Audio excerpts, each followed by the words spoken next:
Friends, आज के video में हम क्लास 11th केमिस्ट्री में determination of empirical and molecular formula की स्टडी करेंगे। अब देखिए, ये जो determination of empirical formula and molecular formula, तो इसमें हम कुछ पॉइंट्स को रिमेंबर करेंगे। फर्स्ट पॉइंट है, if the sum of percentage of elements given in a question is less than 100, then this compound also contains oxygen. Percentage of oxygen can be calculated by subtracting the sum of percentage from 100. देखिए, इसका mean क्या है, ये point दिमाग में रखना पड़ेगा।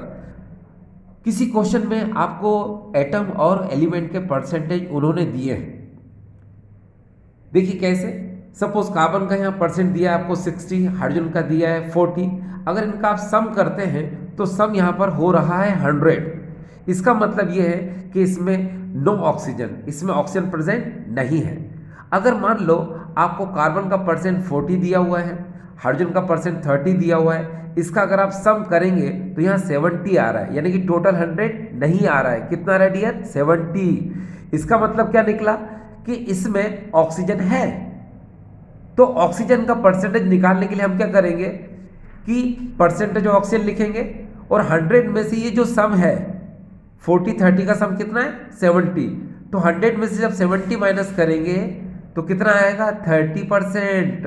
तो 30% क्या होगा? ये परसेंटेज ऑफ ऑक्सीजन। तो ये पहला पॉइंट जो है मैंने आपको बताया।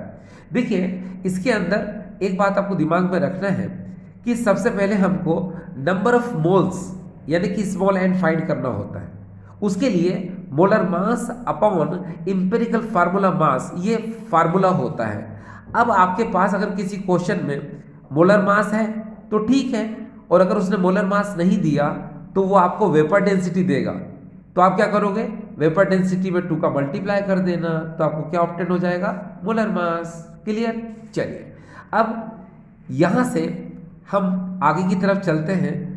मॉलिक्यूलर फार्मूला हमको फाइंड करना है, तो हम क्या करेंगे?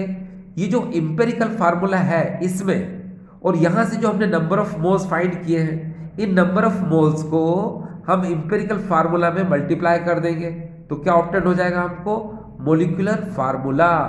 अब आपके दिमाग में चल रहा होगा कि सर एम्पिरिकल फार्मूला कैसे ऑब्टेन होगा?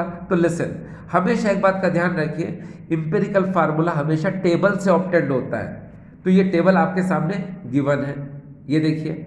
सबसे पहले हम इस टेबल के थ्रू एम्पिरिकल फार्मूला जब फाइंड करते हैं तो टेबल को हम इस तरह से बना लेते हैं। देखिए, पहले हम लिखेंगे एलिमेंट, फिर परसेंटेज ऑफ कंपोजिशन लिखेंगे, जो भी एटम का होता है एलिमेंट का होता है, फिर एटॉमिक मास लिखेंगे, फिर रिलेटिव नंबर ऑफ एटम्स निकालेंगे, फिर सिंपलेस्ट रेशियो, और फाइनली हम निकालेंगे whole number ratio of atoms. ठीक है? अब ये जितने भी पॉइंट हैं, जब आपके इतने क्लियर हो जाते हैं तो आप easily molecular formula as well as empirical formula found यानी फाइंड कर लेते हैं। एक क्वेश्चन जब आप करेंगे तो आपको बहुत इजी हो जाएगा। अब देखिए, मैं एक क्वेश्चन आपको सॉल्व कराता हूँ, ये पॉइंट आपके दिमाग में है। ठीक है, चलिए शुरू करते हैं। देखिए, ये आपकी मोबाइल स्क्रीन पर ये फर्स्ट क्वेश्चन आ चुका है। देखिए, an organic compound contains 61% carbon and 11.88% hydrogen if vapor density of the compound be 59. Calculate the empirical formula and molecular formula।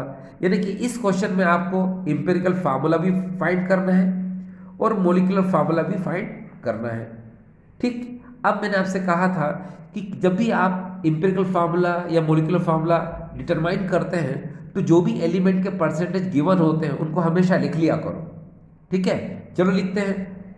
61 and 11.88 को अगर हम ऐड करेंगे, है ना, तो याद रखिए 72.88 आएगा, यानी कि 100 टोटल नहीं हो रहा है। तो इसका मतलब इसमें ऑक्सीजन होगा। तो चलिए हम सबसे पहले क्या करेंगे? परसेंटेज ऑफ ऑक्सीजन फाइंड कर लेते हैं। ये देखिए ऑक्सीजन, उसके लिए हम क्या करेंगे? हम लिखेंगे 100, और आई सेड अर्लियर 61 एंड 11.88 को आप जब ऐड करेंगे तो आपको मिलेगा -72.88। 88, ये देखिए, ठीक है। अब जब इसको आप सब्ट्रैक्ट करेंगे इसमें तो आपको मिलेगा 27.12, ठीक है। ये देखिए, ये 27.12, तो ये जो 27.12 आया है ये यहाँ पर क्या है, ऑक्सीजन का परसेंटेज है, ठीक है। ये आपको यहाँ देखिए बिल्कुल क्लियर है, आपको समझ में भी आ रहा होगा, ठीक है, कि यहाँ पर ये जो हमने निकाला है 27.12 ये ऑक्सीजन का परसेंटेज है। अब क्या करेंगे हम, अब हमारे पास 3 एलिमेंट हैं, आप देख सकते हैं स्क्रीन पर, ये देखिए कौन कौन से हैं, कार्बन 61%, हाइड्रोजन 11.88% और ऑक्सीजन अभी हमको मिला है 27.12, तो नो प्रॉब्लम। चलिए शुरू करते हैं। ये देखिए यहाँ पर आप जो भी लिखना चाहें, जहाँ से भी लिखना चाहें शुरू कर सकते हैं। पहले मैं कार्बन लिख रहा हूँ, ये देखिए, ठीक, फिर मैं हाइड्रोजन लिखूंगा एंड फाइनली लिखूंगा मैं ऑक्सीजन। परसेंटेज ऑफ कार्बन का कितना है 61, ये मैंने 61 लिख लिया। हाइड्रोजन कितना है 11.88, ये मैंने 11.88 लिख लिया। और ऑक्सीजन का परसेंट आपने निकाला अभी कितना 27.12, ठीक है। अब एटॉमिक मास तो डियर आपको पता होंगे, नहीं तो वो क्वेश्चन में देगा। कार्बन का कितना होता है डियर 12, हाइड्रोजन का 1, ऑक्सीजन का 16। अब सुनिए, जब आपको रिलेटिव नंबर ऑफ एटम्स निकालना होते हैं तो ये जो परसेंटेज कंपोजिशन है इसमें आप एटॉमिक मास का डिवाइड कर दो। जैसे यहाँ देखिए 61 में हम डिवाइड करेंगे 12 का, और 11.88 में डिवाइड करेंगे हम इस 1 का, और 27.12 में हम डिवाइड करेंगे 16 का, ठीक है। तो हमको क्या क्या मिलेगा, चलिए इसको जब हम डिवाइड करते हैं 61 को 12 से तो अप्रॉक्सीमेटली हम अप्रॉक्स करके चल रहे हैं, ठीक है। तो हमको यहाँ मिलेगा कितना 5, और यहाँ कितना मिलेगा हमको 1 से डिवाइड करेंगे तो 11.88 ही मिलेगा। इसको डिवाइड करिए डियर 27.12 को 16 से तो अप्रॉक्सीमेटली हमको 1.77 मिल जाएगा, ये देखिए, ठीक है। तो 5 हमको यहाँ मिला, 11.88 हमको यहाँ मिला, और 1.77 हमको ऑक्सीजन का रिलेटिव नंबर ऑफ एटम्स मिल चुका है। अब सुनो, जब भी हम सिंपलेस्ट रेशो निकालेंगे तो अब याद रखना पड़ेगा आपको कि जो भी ये वैल्यू है इसमें लीस्ट वैल्यू जो भी होगी हम उसको फाइंड करेंगे। अब देखिए 5, 11, 1, तो ये लीस्ट वैल्यू है, ठीक है 1.77। तो इसका क्या करेंगे हम, जो भी वैल्यूज हैं उन सब में डिवाइड कर देंगे, तो इसी को हम लोग बोलते हैं सिंपल रेशो। जैसे यहाँ देखिए 5 डिवाइडेड बाय 1.77, 11.88 डिवाइडेड बाय 1.77, और यहाँ पर क्या आएगा 1.77 डिवाइडेड बाय 1.77, सिंपल। चलिए अब क्या करेंगे हम, यहाँ पर अगर आप ध्यान से देखें, डिवाइड करो इसको, अप्रॉक्सीमेटली 3 आ जाएगा। भाई अप्रॉक्स करके चल रहे हैं, आपको पता है अगर इसको हम डिवाइड करते तो 5.08 आता, ठीक है। कितना आता डियर 5.08, है ना। तो इसीलिए हमने अप्रॉक्सीमेटली करके चल रहे हैं। चलो अगर आपको तो लिख देता हूँ 5.08, बस ये 5.08, ठीक है। डिवाइड करने पर क्या आएगा, यहाँ पर 3 आ जाएगा।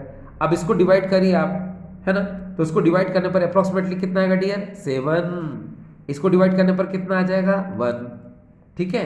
अब आप ध्यान से देखिए, कार्बन कितना मिला हमको 3, और यहाँ पर हाइड्रोजन हमको कितना मिला 7, ऑक्सीजन कितना मिला 1।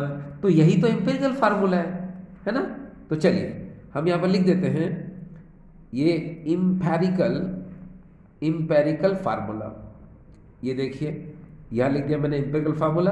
कितना, ये देखिए कार्बन का है डियर 3, हाइड्रोजन का कितना डियर 7, और ऑक्सीजन कितना डियर 1। तो C3H7O ये हमारा हो जाएगा डियर मोलिकुलर, माफ करना एम्पिरिकल फार्मूला, ठीक है। अब आपको क्या निकालना है, मोलिकुलर फार्मूला निकालना है। तो उसके लिए फार्मूला दिमाग में है आपके, ठीक है। फार्मूला कौन सा दिमाग में है, देखिए मैं इसको साइड में यहाँ लिख देता हूँ, ये देखिए N इक्वल टू, है ना, याद है आपको, molecular mass upon empirical formula mass, ये होता है। तो आपको जब N निकालना है तो क्या क्या चाहिए, मोलिकुलर मास चाहिए, इम्पेरिकल फार्मूला मास चाहिए। तो क्वेश्चन में तो आपको क्या दे रखा है, वेपर डेंसिटी दे रखी है, ये देखिए यहाँ पर, ये देखो 59, ये क्या है वेपर डेंसिटी, है ना। और हमको यहाँ किसकी ज़रूरत है, मोलर मास की, मोलिकुलर मास की, then what will you do? Simple, आपको मोलर मास फाइंड करना है तो 2 इंटू वेपर डेंसिटी फार्मूला होता है जो मैंने आपको बताया था। अब आप क्या करेंगे? 2 का मल्टीप्लाई कर दो 59 में, तो यहाँ क्या ऑप्टेंड हो जाएगा? 118। तो ये क्या आ गया डियर आपका मोलिकुलर मास, ये मोलिकुलर मास आ चुका है। अब लेकिन आपको क्या चाहिए? इंपेरिकल फार्मूला मास चाहिए। तो डियर नो प्रॉब्लम, देखिए आपके पास इंपेरिकल फार्मूला पहले से है और आपको क्या निकालना है? इंपेरिकल फार्मूला मास निकालना है, तो उसमें डरने की क्या जरूरत है ना? चलो इसको लाते हैं हम लोग। देखिए सिंपल, देखिए यहां लिख देते हैं हम लोग empirical empirical formula, empirical formula mass किसका? आपको पता है डियर, C3H7O, इसका निकाल रहे हैं हम लोग हैं। तो नो प्रॉब्लम, क्या करेंगे डियर आप? 3 कार्बन कर दो, 7 हाइड्रोजन कर दो, और ऑक्सीजन क्या है यहाँ पर? सिंपल एक ही है, ये लीजिए। अब क्या करेंगे आप? कार्बन का आपको एटॉमिक मास पता है 12 होता है, हाइड्रोजन का पता है आपको 1 होता है, और ऑक्सीजन का पता है आपको 16 होता है। तो 12 3 जा 36, 7 1 जा 7 प्लस 16, टोटल कितना आ गया डियर? ये आ जाएगा 59 आ गया। आ गया? अब क्या करोगे? बस मोलिकुलर मास कितना था? 118, तो यहाँ पर लिख दो 118। अब इंपेरिकल फॉर्मूला मास कितना है? 59, ये 59 डिस्कार्डेड, काट दो इसको, आंसर कितना आ गया? 2। तो ये 2 क्या है? ये नंबर ऑफ मोल्स 2 है। ठीक है, आपको फाइंड क्या करना था? आपको फाइंड करना था मोलिकुलर फार्मूला। तो फार्मूला क्या? देखिए इसका फार्मूला क्या होता है? Molecular formula equal to empirical formula into n होता है। ठीक है ना? अब इंपेरिकल फार्मूला कितना आया था? ये देखो डियर, C3H7O, यहाँ लिख दो, ये C3H7O आपने लिख दिया। अब n कितना है? 2, यहाँ 2 लिख दो। अब यू कैन मल्टीप्लाई करो जरा इसको, तो देखो C6 हो जाएगा, H14 हो जाएगा, और O2 हो जाएगा। तो ये देखिए ये क्लियर हो गया। ठीक है ना? तो यहाँ पर ये समझ में आ रहा होगा आपको कि ये मैंने क्या निकाला। ठीक है, अब आपके दिमाग में एक चीज़ चल रही होगी, जैसे मैं आपको इसको बिल्कुल क्लियर कर दूं कि सर यहाँ देखें आप कि सिंपलेस्ट रेशो जो था इसका आया था 3, ठीक है, इसका आया था कितना? 7, और इसका आया था यहाँ पर 1, और वही मैंने होल नंबर रेशो में लिख दिया। फिर आपके दिमाग में चलेगा कि सर अगर यहाँ पर फ्रैक्शन में आता, सपोज 1.5 या ऐसा कुछ आता, तो क्या करते हैं? तो चलो कोई बात नहीं, अब हम इस टाइप के क्वेश्चन को सॉल्व करते हैं। ठीक डियर, चलिए अब आपके सामने एक नया क्वेश्चन लेते हैं जिसमें इसी प्रॉब्लम को हम लोग सॉल्व करते हैं। ठीक है, चलिए देखिए, अब आपकी स्क्रीन पर आपको एक क्वेश्चन नजर आ रहा है, ये देखिए, ये आपको स्क्रीन पर एक क्वेश्चन नजर आ रहा है। ये क्वेश्चन कुछ इस तरह से है, a compound gave a percentage of element iron 69.9% and oxygen 30.1%, the atomic mass of iron equal to 55.85 and oxygen equal to 16, then determine the empirical formula of the compound. ठीक है, तो एक काम करिए, ये टेबल आपको पता है, element, percentage of element, atomic mass, relative number of atoms, ratio of atoms, ठीक है, यानी सिंपलेस्ट रेशियो, और ये है whole number ratio. No problem. चलिए एफी की आप परसेंटेज लिख दीजिए 69.9, ऑक्सीजन का परसेंट लिख दो 30.1, ठीक है, एटॉमिक मास गिवन रहेंगे क्वेश्चन में, आयरन का 55.85, ऑक्सीजन का 16 आपने लिख दिया। आपको पता है रिलेटिव नंबर ऑफ एटम्स निकालना है आपको, तो जो परसेंटेज रहते हैं ये देखिए, इसमें आप क्या करेंगे? डिवाइड कर दीजिए किसका? एटॉमिक मास का। ये देखिए 69 डिवाइडेड बाय 55.85, तो आपको क्या मिलेगा? 1.25। अब 30.1 में डिवाइड कर दो किसका? 16 का, तो कितना मिलेगा आपको? 1.88। अब आप क्या करेंगे? आपको बताया था मैंने कि जब भी सिंपलेस्ट रेशो निकालते हैं हम, है ना, तो हम क्या करते हैं, इसमें जो लीस्ट वैल्यू होती है उसका डिवाइड करते हैं। अब देखिए यहाँ पर 1.25 है और यहाँ पर 1.88, तो लीस्ट वैल्यू कौन सी डियर, ये है। तो आप क्या करोगे, पहले लिखोगे यहाँ पर, ये देखिए यहाँ लिखेंगे 1.25, यहाँ लिखेंगे 1.88, और फिर लीस्ट वैल्यू कौन सी है 1.25, इसका इसमें भी डिवाइड करेंगे और इसमें भी डिवाइड करेंगे। समझ में आ रहा है ना आपको? देखिए चलो मैं यहाँ लिख देता हूँ, ये 1.25 और ये 1.88 आप सबसे पहले लिखोगे यहाँ पर, ये 1.88 आपने लिख दिया। अब डिवाइड किसका करोगे, लिस्ट वैल्यू ये थी 1.25 का और इसमें भी 1.25 का, है ना। तो यहाँ कितना मिलेगा डियर, यहाँ पर मिलेगा आपको 1, और यहाँ कितना मिलेगा डियर आपको 1.5 मिलेगा। ये देखिए कितना मिला 1.5, और यहाँ क्या मिला आपको 1। तो आप क्या करोगे, इसको होल नंबर में कन्वर्ट करने के लिए इसमें 2 से मल्टीप्लाई करोगे, तभी तो भाई ये होल नंबर में कन्वर्ट होगा। भाई ये सिंपलेस्ट होल नंबर है ना। तो होल नंबर में आप कब लिखोगे, जब इसमें 2 का मल्टीप्लाई करोगे। तो नेचुरल है, जब आपने इसमें 2 का मल्टीप्लाई किया तो ये 3 में कन्वर्ट हुआ। तो जिस डिजिट का मल्टीप्लाई आप इसमें करोगे तो उसी डिजिट का मल्टीप्लाई आपको ऊपर के जो भी एलिमेंट का रेशियो होगा उन सब में करना पड़ेगा। अगर यहाँ 1 है तो इसमें भी हम 2 का मल्टीप्लाई कर देंगे, तो क्या आ जाएगा यहाँ पर 2। तो समझ में आ गया आपको? एक बार फिर से देखिए, मैंने कहा यहाँ पर 1.5 है, इसको होल नंबर में कन्वर्ट करने के लिए आप 2 से मल्टीप्लाई करोगे, तो यहाँ पर जितने भी एलिमेंट का रेशियो होगा उनमें भी आपको 2 का ही मल्टीप्लाई सब में करना पड़ेगा। ठीक है, चलिए तो ये देखिए यहाँ 2 हो जाएगा, यहाँ 3 हो जाएगा।